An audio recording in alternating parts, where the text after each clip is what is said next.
Nyela Kamwene. Kama nilivyowaambia, leo ninakuja kukabidhiwa treni na jamaangu aliyeniambia kwamba ataniuzia treni kwa milioni 8 ni huyu hapa. Bwana, habari yako? Treni sasa hivi. Kama inakuja. Sasa hivi ninaingia. Sasa hivi naingia. Moja kwa moja naenda kukabidhi kwa yeye. Yaani bwana na risiti kila kitu kimekamilika. Unanipa? Kupela bia. Sasa kuna wanu wakalo ngikilo kutikila wewe kipu ba amekuja kukudhulumu. Anamdhulumu nani? Mfanyabiashara huyu hapa.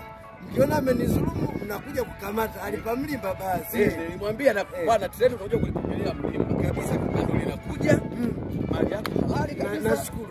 Hehe huko watafurahi. Nashukuru. Kwamba mhewa wa kwanza kumiliki treni. Wa kwanza ni nani? Nikisema moja kwa moja. Hakuna mwingine. Na alichonifurahisha amesema ili treni lenyewe ni multipurpose. Unaweza kutumia kwenye reli au barabara. Barabara vumbi. Kwa watu wa Mafinga msijali na kuja nalo ili mje mlione. Si ndio? Sasa ila sasa masharti yake. Nashukuru. Makinga hapa. Makinga bwana bahari. Abantu mabenda hapa. Hapo wapakiwa hehe tu moja kwa moja. Nashukuru bwana. Namkabidhi treni lake. Nashukuru sana. Asante. Haya bwana.